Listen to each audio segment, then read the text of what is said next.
Hard knock life, but not the chica kind. More like the people in the world seeking perspectives with a different line. The kids who share the interest together with a similar kind.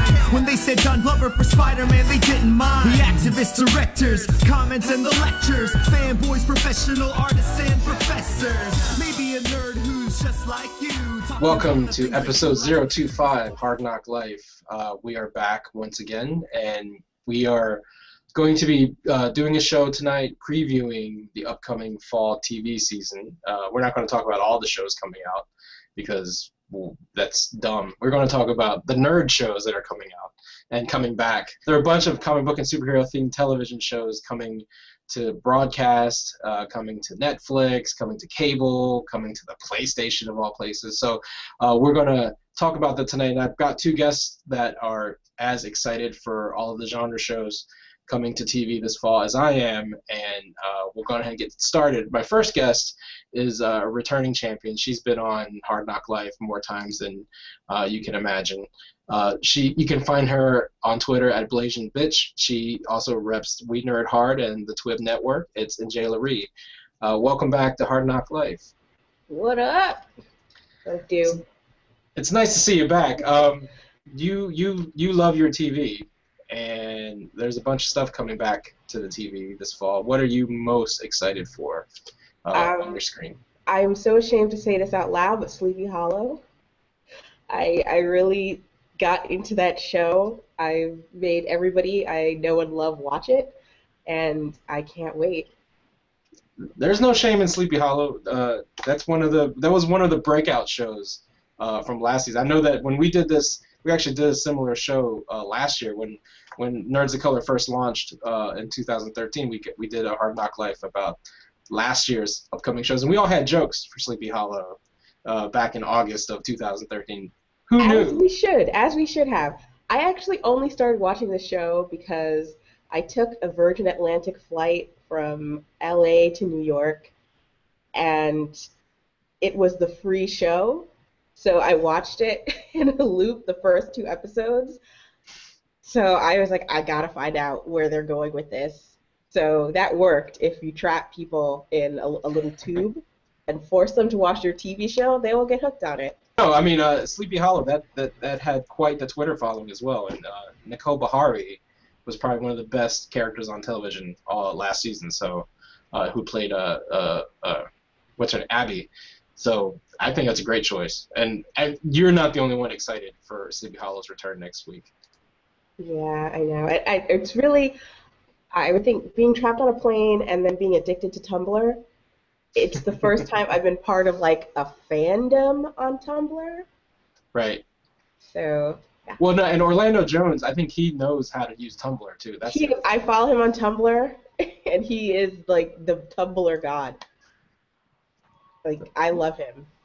My next guest is actually someone I've been so psyched to have on. He founded and runs my favorite website on the internet. I like this website even more than the Nerds of Color. Sometimes I even feel like, why do we even bother? Because Black Nerd Problems is out there, and he's a spoken word artist based out in Ohio. Welcome to Hard Knock Life for the first time, William Evans. What's up, William? Thank you. Thank you for having me on. It's pretty cool. Pretty cool. No, I'm a huge fan of your website, Black Nerd Problems.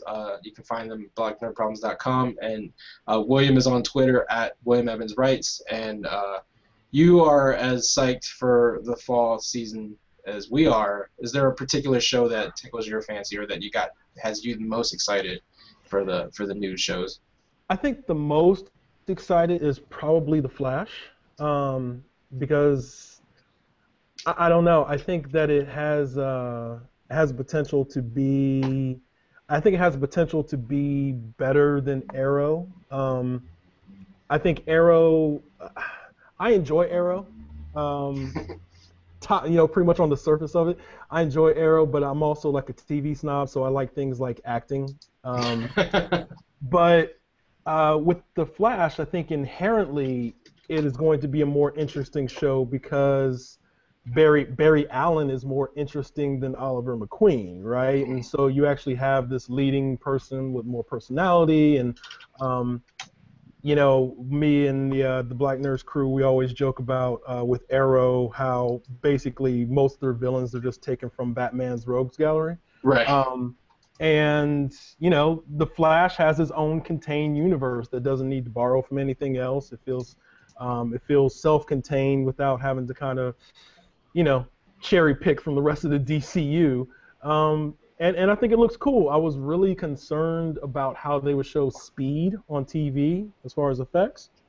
But you know, like the trailer kind of sold me. Like, okay, maybe this will be all right. And that was my only concern. So that's what I'm looking forward to most about all the shows that are coming out. Right. Last year we were really excited. One of the reasons we did a whole show dedicated to TV shows is that we thought, whoa, look at all these comic book shows. You had Agents of S.H.I.E.L.D. and Arrow like coming into its own, and this year they just kind of took that and multiplied it by 1,000-fold because in addition to Agents of S.H.I.E.L.D. on ABC, they have another Marvel Cinematic Television show, Agent Carter, part of that milieu. But then DC Comics decided, you know, we're going to try to take over the TV game.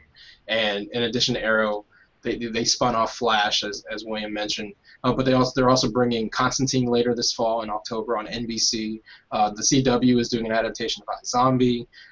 They just announced they're trying to adapt Lucifer, who's a Sandman character, into a television show on network TV. There's talk about Teen Titans coming to TV, and then Gotham, the prequel to the Batman story that's debuting on Fox Monday. So DC has decided we're going to go all in on TV rather than the movies, and so that's where we'll start there since you talked about Flash. And I know, Angela, you have thoughts about Arrow. I hate everything about it. Well, I guess for me, Arrow is, they took a character that I actually liked and forgot what made him likable and what made him interesting and made him boring Batman. And then they took every female character he interacts with, nerfs her, and makes her useless. And right. Yeah, I guess for me, something that I really liked about Ollie, and especially his relationship with Dinah, is, you know, he's a regular dude. His superpower is pretty much how much money he has. And as he develops himself and has that, like, struggle with knowing that he's not a metahuman. So if you take the metahumans out of the show and out of the universe, I don't really care, because then you take like something that was really integral to this character and his struggle, and then go, we're gonna do this island thing, which is, I guess, okay. The thing is, like, I hate this show, but because We Nerd Hard likes to talk about it, I am forced to watch what I kind of consider an abomination. And tell us how you really feel, Michelle. I mean, it has, at least the guys are kind of okay looking, and they take their shirt off a lot because it's on the CW, and I think it's like in every guy's contract that they have to be shirtless. One of the things I know that, Angela, you are not a fan of Arrow. Yeah. I was not a fan of Arrow season 1, to be honest. I think most people didn't really like the show in season 1, especially just because, as William mentioned, like, the acting is already horrible. And season 1 was just kind of like, you know, how bland and boring can we make this pseudo Batman? But I think season 2, like, one of the reasons that the Nerds Color kind of latched onto the show, because a lot of us at our site kind of digs Arrow, is because it kind of embraced that comic bookiness that kind of was forsaken in the first season. And as William mentioned with the Flash, and, you know, your concerns, Angela, about the metahumans is kind of, I think they're trying to rectify that with season 3, because, you know, now you have metahumans with the introduction of Barry. You have all these villains and stuff, so maybe. I guess my issue is, if we're going to have metahumans, but they all have penises, I'm going to have a problem with that. Well, yeah. You know, actually, you said something, Jayla, I wanted to hit on, because to kind of look at some of, like, a social issue with Arrow, the thing that was interesting about the comic, obviously, is one of the most interesting things about Green Arrow is his relationship with Dinah, with Black Canary. And it's very apparent, even in Green Arrow's own comics, the pecking order, Black Canary is definitely higher than Green Arrow is, right? Whether you're talking about where they stand in the Justice League or how powerful they are or whatever the case may be. And so it's kind of interesting that our protagonist, by nature of the show, is Ollie, which by default means that Dinah can only be a side character, right, or be the supplemental character. I think it'd be very interesting to see a show where she was the protagonist, and I think the actress that plays Black Canary on Arrow, you know, I mean, if we're grading on the curve for how well everyone acts on the show, she does a pretty good job. But you know, agreeing with Keith, like the first season, I actually gave up on the first season until there was like a marathon on like before the season finale, because it was just, I think what Arrow offers you is, I think they do shoot action very well. I definitely agree with that. They shoot action very well, and if you're a hardcore DC nerd, there's so many Easter eggs in that show that are just kind of these cool nuggets, right? Which may hint at some character coming on, or just kind of hints at the bigger, larger DCU. But those were kind of the things that, if anything, I pulled from season one. Like, I wasn't interested. I probably watched the first 8 episodes of it, and then I kind of dropped off, and then a marathon happened. I was like, okay, well, I'll watch the finale. You got farther than I did. I dropped after like 3 episodes. Well, I think also, too, like, as Keith was saying, in season 2, 1, it embraced that, but 2, Deathstroke has been the most interesting character by far that they've had on the show, and I actually thought, for the circumstances they set up with the island and all that, that the representation of Deathstroke compared to the comics was very well done. Yeah. Right? You had this person who kind of was part of the metahuman. They made up the Miracusa or whatever. But you know, he could use this percentage of his brain capacity, and he was physically superior to everyone. But I actually liked that they embraced the tactician side of Deathstroke in season 2, and that's what made season 2 for me. And you know, like we've discussed on podcasts, like about the season 3 of Arrow, I think it's probably going to be par for the course. But what I worry about is that they don't have someone as interesting as Deathstroke, and I will lose interest. Right. The third season. Yeah, I'm really banking on John Barrowman because he's now a regular. So I'm hoping that they're going to be like, hey, you chew that scenery like only you can. And maybe that will be interesting enough, but Rixus really was doing his thing. So I wanted to talk, since we're talking about the potential supervillains on Arrow, one of the big stories that came out of San Diego Comic-Con over the summer was that the main big bad on Arrow for season 3 is probably going to be R'as Al Ghul, or R'as Al Ghul, since they're using the animated series pronunciation rather than the Nolan one, which got everyone psyched. It kind of speaks to the point made earlier about how Arrow uses, you know, second-tier Batman villains, but nevertheless, they've been hinting at a R'as Al Ghul appearance for a while with League of Shadows, and then last year they had Nisa. The interesting thing, though, is speaking of Nisa, they cast an Asian American actress to play her, Katrina Law, but the actor that they actually cast to play R'as Al Ghul on the show is a white dude named Matt something or other. Matt, I just looked it up, and I should have. Australian Matt, yeah. Yeah, the Australian Matt dude, Matt Nable. They cast a guy named Matt Nable who's famous from the Riddick movies to play him. He's a white dude, and so, you know, William, how do we feel about that? I know that R'as Al Ghul is he's definitely in the like Fu Manchu mold of Asian Oriental supervillain, but does it matter that he's a white dude?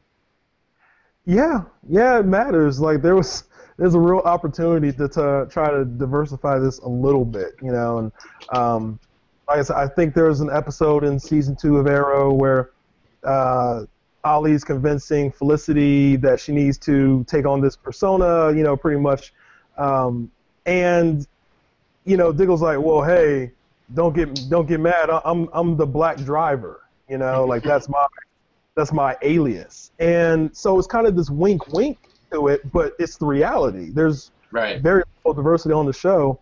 The one person that could have been a really cool character as a diverse character is Amanda Waller, you know, the Wall, who I love the Wall in the comics and everything. And I do kind of like that aspect of the Suicide Squad and all that. But, you know, if you're going to talk diversity across the board, let's talk body diversity too. Like all of Amanda Waller's like 110 pounds. And, I'm like, well, they knew But that is 52. They something knew 52 DC hurt. actually did. yeah, they did. True. Yeah, they could have introduced the Blasian character that has Ollie's kid in the comic, Mm. but Oh yeah, we have a person on staff that kind of writes cosplay columns for us on Black Nerd Problems, and Connor was one of her favorite characters, and she will never forgive the New 52 for doing that.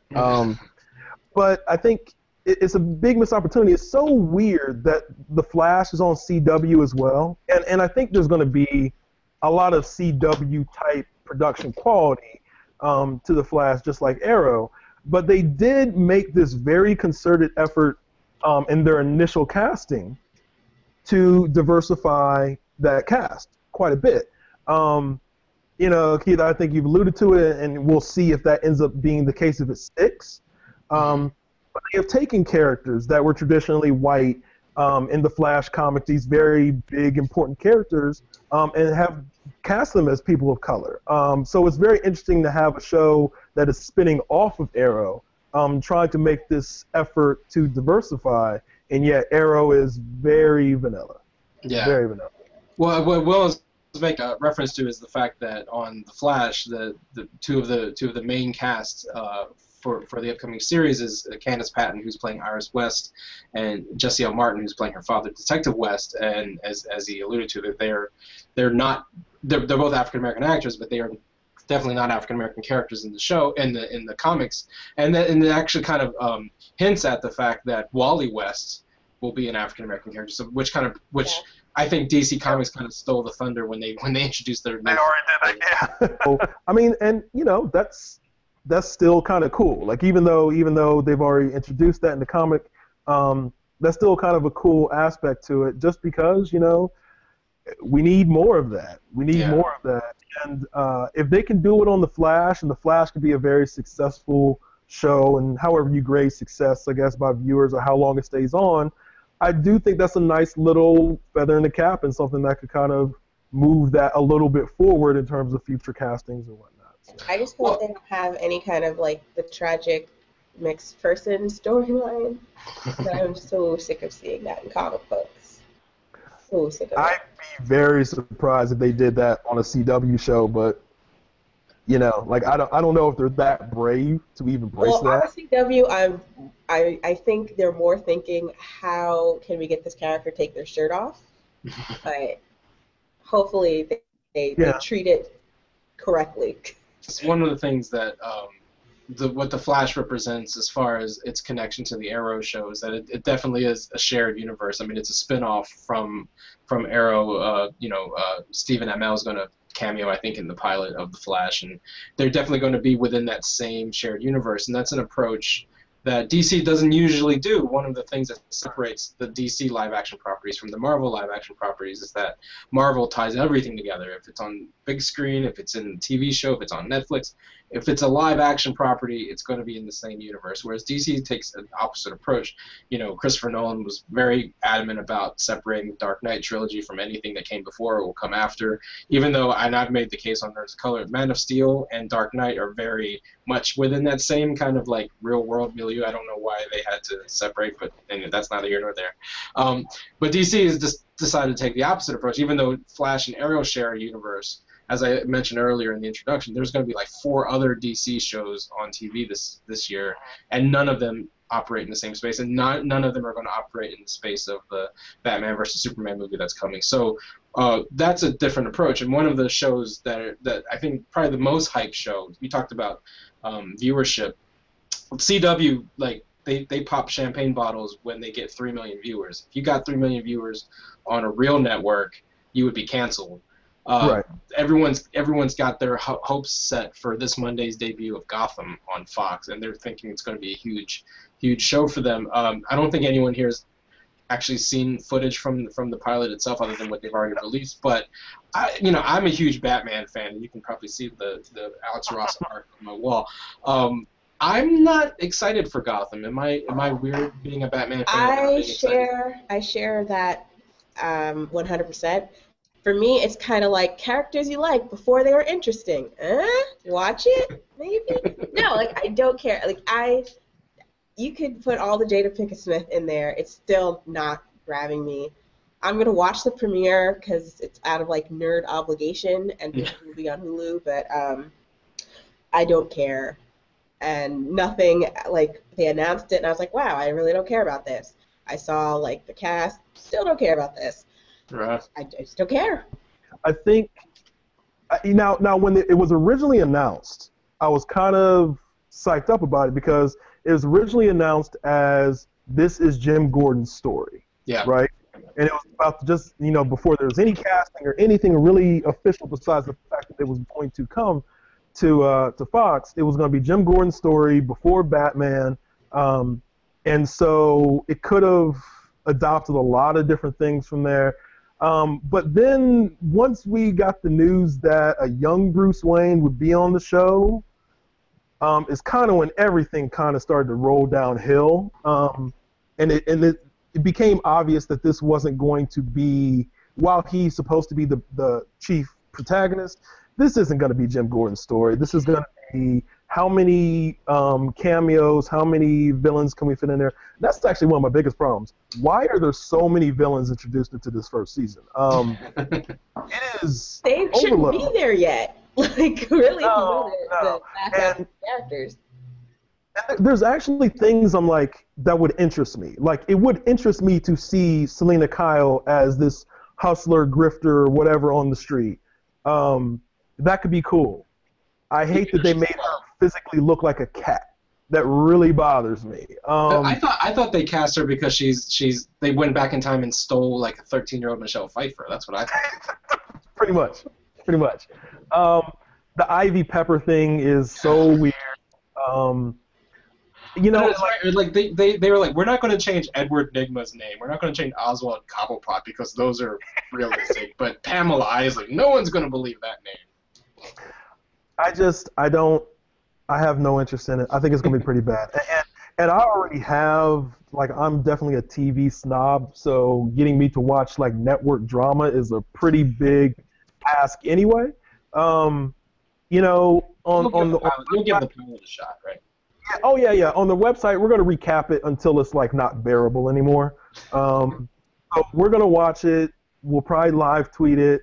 Probably going to be a lot of shade on that live tweet. But I think that if they went with the original pitch, then they may not have gotten the kind of attention and stir for it to be this big fall show, Right. If they were like, hey, this is going to be Gordon, operating. What separates it from any other, like, police procedural, right? Right. And I think it's going to be a lot of, I think there's going to be a lot of cringe-worthy one-liners. I just think it's going to be pretty rough. Yeah. And there was some rumor that one of the people on the website said to me, is like, there's some rumor that we might see, like, the Joker as a comedian at a club. Yeah. And I said, you know what? This show's not good enough for the Joker. It's not good enough. I read somewhere that, like, one of the ongoing gags is that there's going to be, like, all these characters that could potentially be the Joker, and that's going to be, like, the running gag through the whole season. It's like, was that the joke? Did we just, like, you're going to meet a comedian, you're going to meet, like, a guy at a chemical factory, and they're all going to have, like, different aspects of the Joker, and it's like, and I really hope that's not what happens, because as Angela said, it's like, what's the point? Like, I've said this before, and I will turn in my nerd cred card. I'm a huge fan of Smallville. I loved Smallville. I was a big fan. But I feel like one of the main differences between having a young Clark Kent show and a young Bruce Wayne show is that Superman is Clark Kent. Like, they are one and the same. Like, Clark coming into his powers as a teenager is a compelling story. In fact, I always argue Superman's story is only compelling when it's an origin story. Like, once he's Superman, it's no longer compelling. Batman, on the other hand, Bruce Wayne is not Batman until he's Batman, right? Like, all of the training, all of the pain and anger, yes, but, like, all the like, you can have like Superman nods and, like, hammers in Smallville before he's Superman, and it still makes sense relatively. But with Batman, it doesn't really make sense for, like, if bats are flying around when he's 9 years old, it's like, he's not he's not prowling the streets when he's 9 years old, right? Like that's not going to happen. Isn't the concept of Bruce Wayne before he's Batman a really annoying individual? I mean, this is a beyond, more money than God rich kid, and yeah, he lost his parents, but he still got the best life possible. But he's this brooding, angry young kid. I mean, I'm not interested in that. I'm not interested. I think if they have like a great Alfred, this could be very interesting. But at the core, this should be like one of the darkest shows on television because they're going with like Frank Miller Catwoman. That means that Selena that we're seeing is a trafficked child prostitute, and like everybody's origin stories are kind of like the worst. And Bruce Wayne is a traumatized child because he saw his parents get their brains splattered, and there should be scenes of him going through intense therapy for that. But I doubt they're going to really want to go that route. This could be an interesting story, but I don't think a network television show has the balls to do it. Because even if you look at the comic that was based on like what Jim Gordon went through before he was the commissioner, like Gotham is terrible. Gotham was supposed to be Newark. As a Newark resident, you don't want to talk about your childhood in Newark. It's going to be not too great. So, well, and there's also a reason why most, like, the revelatory thing about Batman Begins was that you got to see Bruce training to eventually become Batman. Like, that was what was revelatory about Batman Begins. There's a reason why you fast forward from the moment his parents are buried to like Christian Bale, right? Like you don't need to have like the teenage years, Bruce Wayne in the teenage years, because as Will pointed out, like it's not like until he figures out I'm going to dedicate my life to stopping this is when it becomes an interesting story. Otherwise, it's like you said, it's just this like moody kid. I don't want to sound too pessimistic, but Well, I think it could be awesome if they have the balls to do it, because it should be a show about a man's descent into complete, utter, and total madness. Because Batman is crazy, and if they could actually like go, this is what we're showing, and just like an unflinching glimpse into somebody's completely dark descent, that would be great.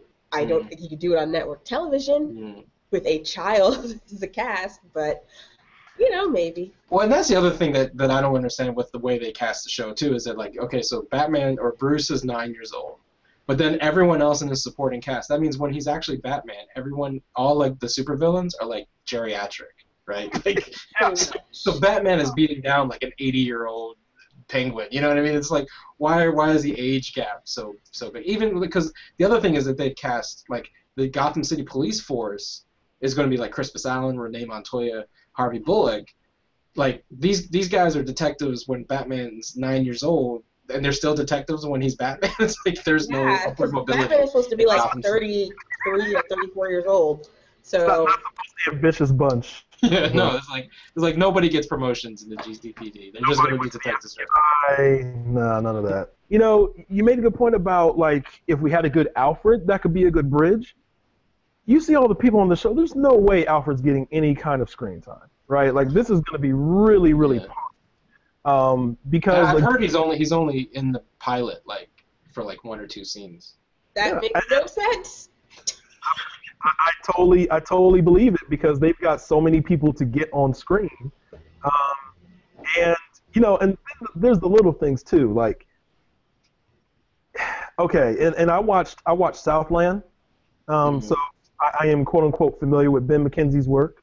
He also, as a weird, he was the voice of Batman in Year One, I believe. Yeah. So Ben Mackenzie, who's playing Jim Gordon, I mean, either the glasses or the mustache. Give me one of them. Give me one of them, right?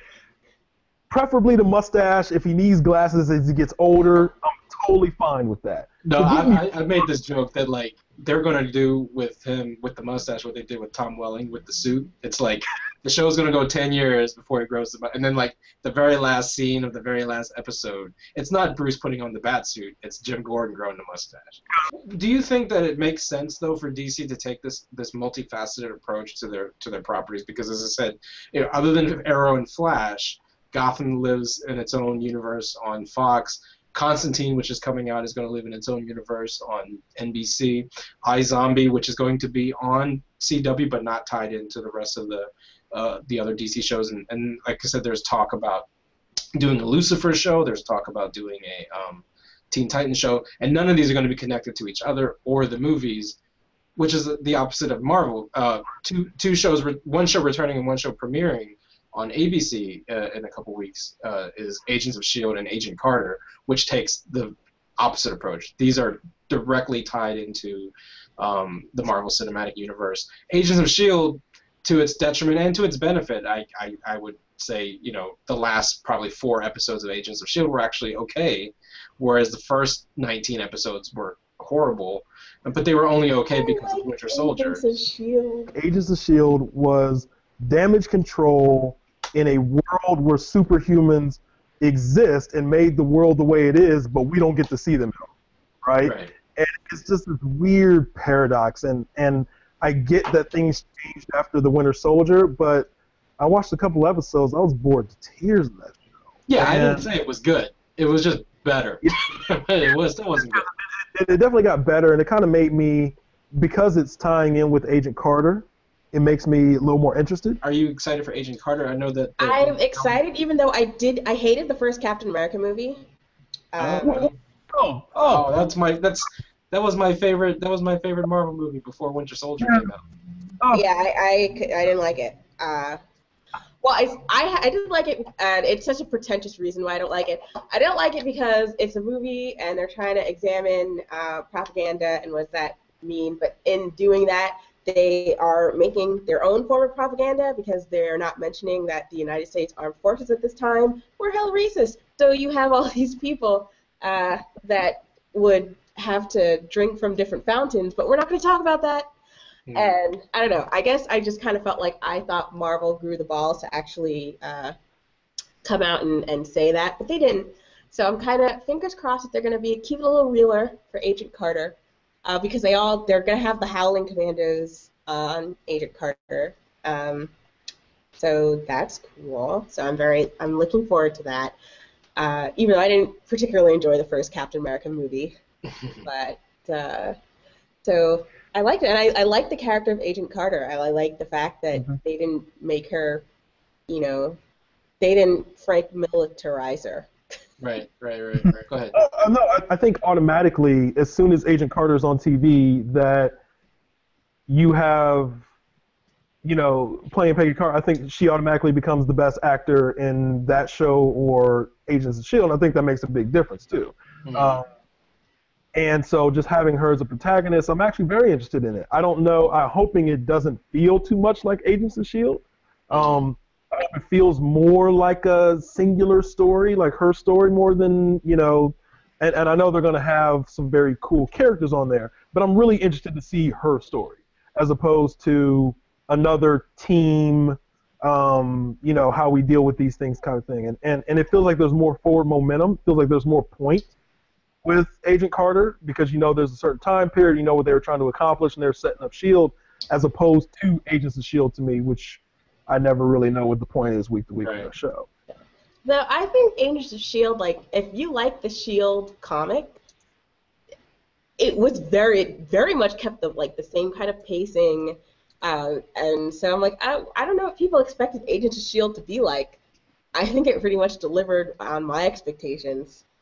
My main issues with Agents of S.H.I.E.L.D. go beyond just the show and more with my issues with Joss Whedon, writ large, but that's neither here nor there, as it were. But your original point about kind of the shared universe and these different properties, and not to get too far off the point, but I think it's weird that DC controls its destiny when it comes to that much more than Marvel does, right? Like we always talk about, especially in the movie franchises with Sony and Fox, with the X-Men and Spider-Man and things like that. Like DC, as far as I know, doesn't have those kind of licensing issues. Nope, they own everything.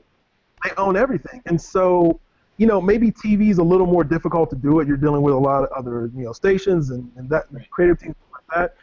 But I think it behooves them to at least try because they have so much out there.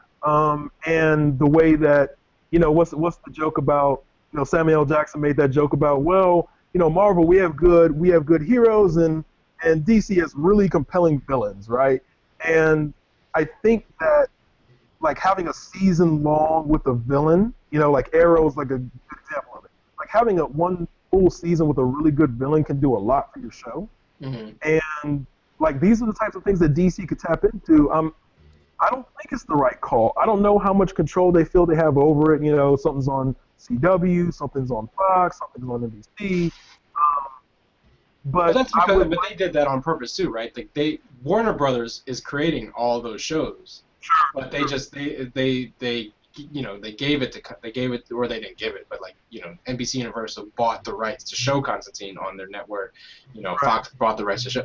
So but as you said, Warner Brothers still controls everything, and it's the same thing with the movies. Like until 2016, none of the DC movies intersect anywhere, and it's a very deliberate of the people at DC. Like and I mentioned my Smallville fandom.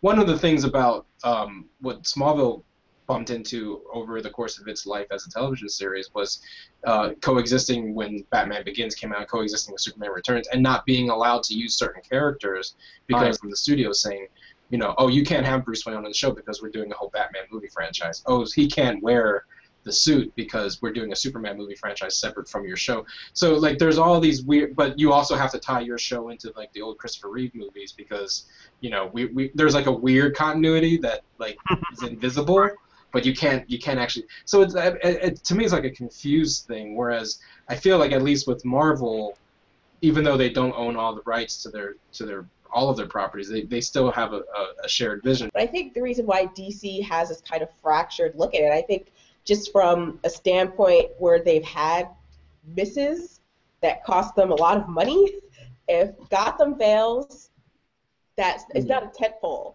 So it's not going to be like when the Green Lantern movie failed. Like if they were doing what Marvel was doing and the Green Lantern movie completely tanked, that would have just messed up everything. So here they have it. So, Arrow is successful, so we spin it off and capitalize on that with The Flash. If Constantine is successful, it's going to be successful with a completely different demographic. Right. And they could approach it differently to make sure that's successful. So I think sometimes just from the company marketing standpoint, they're doing the Viacom thing where they're going, we want to have a place in all demographics from cradle to grave, and if one of them fails, we could still capitalize on the popularity of another property that we've put in this place. So I think it's just corporate strategy is why they're not doing it, because not everybody can make a universe. Marvel, I think, they have Marvel Studios, they have the writers that are consulting on everything. It's right. Coordinated with the comics, coordinated with the animated universe, everything. They have that Disney money behind them. Mm-hmm. I think they're in that real comfortable place. DC's got Warner Brothers money too. So but I think you're absolutely right about just the creative control that you can have if you. So for example, the Dark Knight trilogy, Christopher Nolan had complete creative control, right? So it was his vision. Same thing with Man of Steel was Nolan and Snyder's vision. It wasn't necessarily tied together to the same. Yeah, and universe. If you let people waste hundreds of millions of dollars on their fan fiction, that's good. But I think Marvel just has a different way of doing it. I think that'll be successful for them, and I could see why DC might not do that because, quite frankly, I'm not really sure that this whole Justice League movie, that they're not calling a Justice League movie, is the best step. Right. Especially because after Man of Steel, that is a terrible movie. If you told me especially to base your universe off of. Yes, it's a bloody awful movie. Just as a movie, not even as a superhero movie, just as mixing moving images and sound to make a film. It was just bad.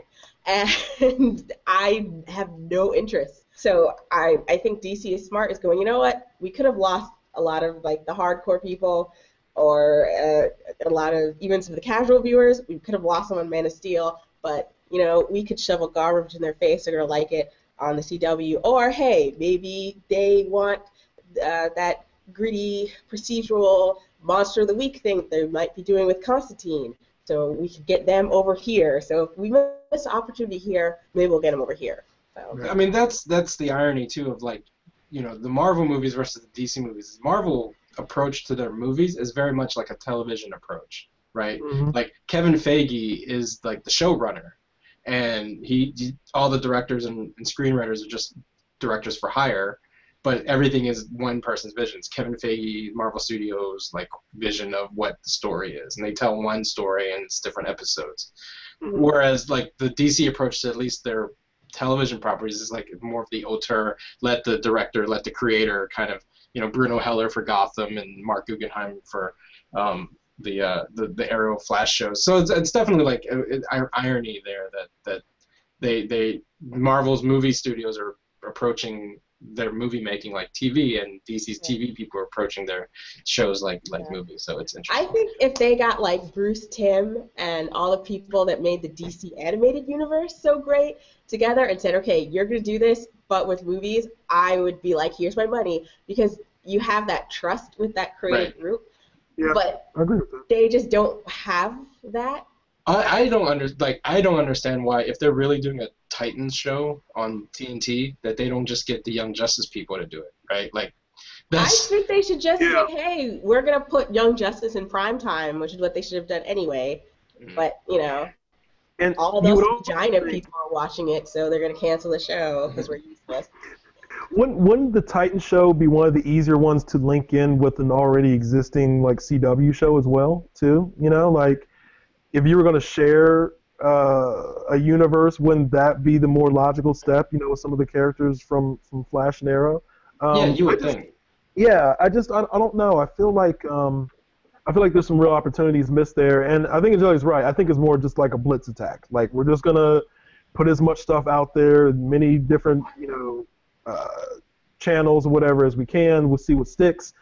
But I think they're almost kind of foolproof. I think Constantine probably is the only one that would be at risk of not lasting a certain length. I think Gotham's going to be around because it's freaking Gotham. Because it's the home of Batman. And they can always dangle something new from Gotham that hints at something connected more to the man or the myth that is Batman to keep people on the hook for one more season or whatever, you know? But I think as long as Arrow is going well, that the Flash is going to do fine. So I think they're kind of foolproof with some of the ones they've already came out with. Now, some of the ones they've announced, I don't know.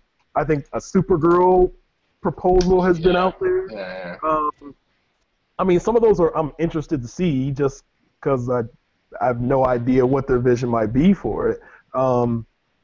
But I think with the ones that they have right now are pretty insulated from failing. But I think Angela's right. I think they're just going to blitz it. But we've been very heavily focused on the shows coming out from the big two, like the DC shows and the Marvel shows. But it's not coming out anytime soon. But there was a big reveal over the last few days of another superhero show that's on the horizon. It's not really coming to TV so much as it's coming to the PlayStation Network. I don't know how that counts. Which I'm very upset about because I don't have a PlayStation.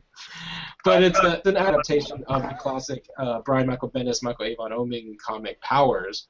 And they revealed the cast photo of Christian Powers and Dina Pilgrim and playing the roles. And as you can see, they race-bended Dina Pilgrim. And what I love about that fact is that no one lost their shit about it. Are we in a new era here where you can actually cast a non-white actor in a traditionally white character and not have the internet go crazy? Are we finally in our post-racial America? People kind of went crazy.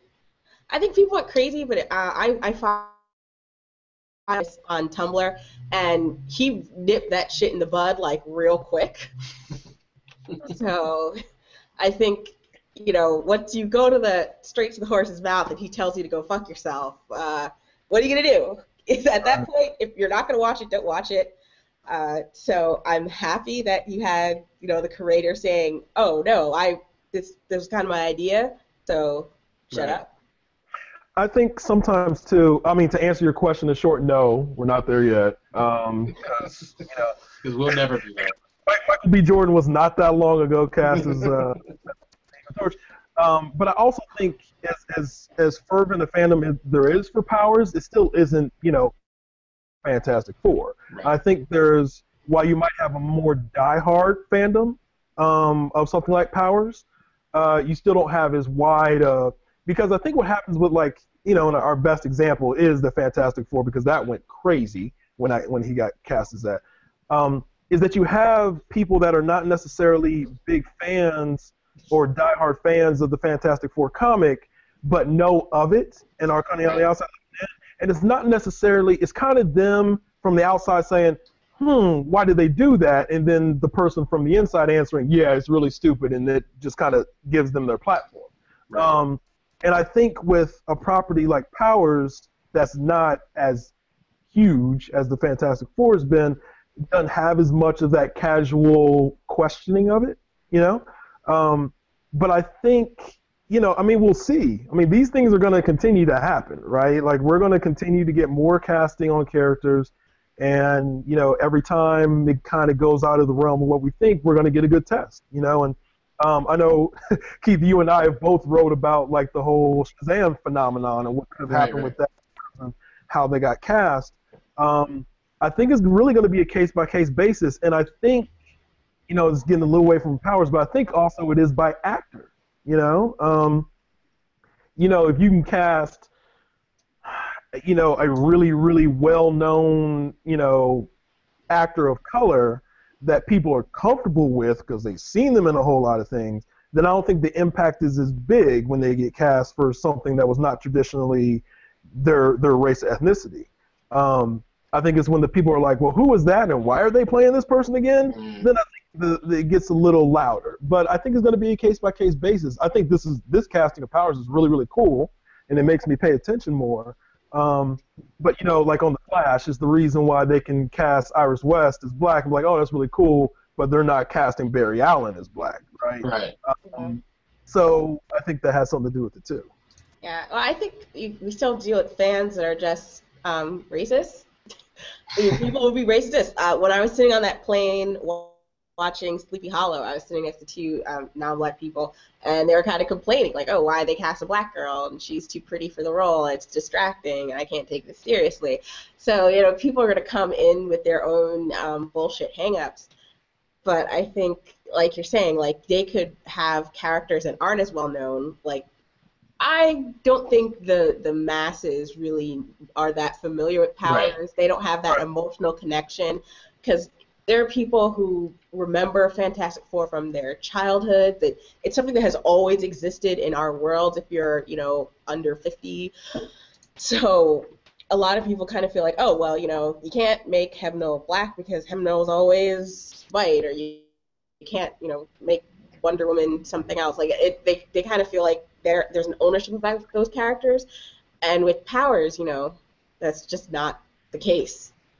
Well, I think honestly, I feel like the biggest outrage about the Powers casting was more about Charlton Copley playing Christian more than Susan Hayward playing Dina, because one, Christian in the comic is this huge dude, and Charlton Copley is not, and that's probably right. And I don't, to be completely honest, I've not been the biggest fan of him as an actor.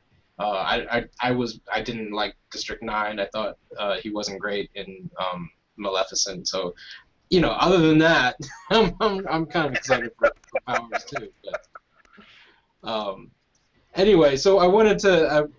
I think the clearest thing is that superhero as a genre is not going away, at least not in the space of television and movies. In fact, it's getting more prevalent on television. We'll see if we've reached peak superhero on television yet. I know it used to be that Smallville and Batman were the only shows, Lois and Clark were the only superhero shows on TV, and now we have literally a dozen shows about superheroes coming out.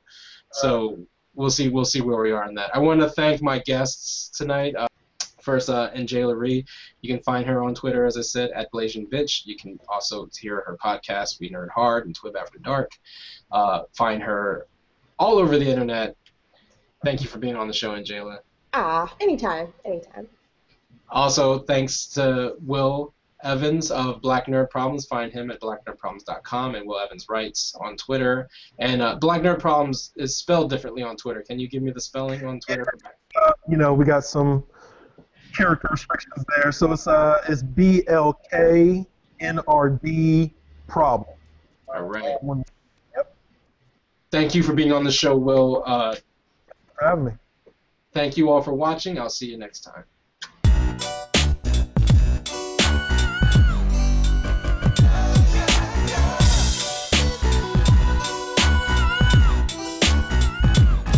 Well, it's the NOC in full color, you see me? The hard knock life, comics, movies, and TV. Yeah, pop culture with a different perspective.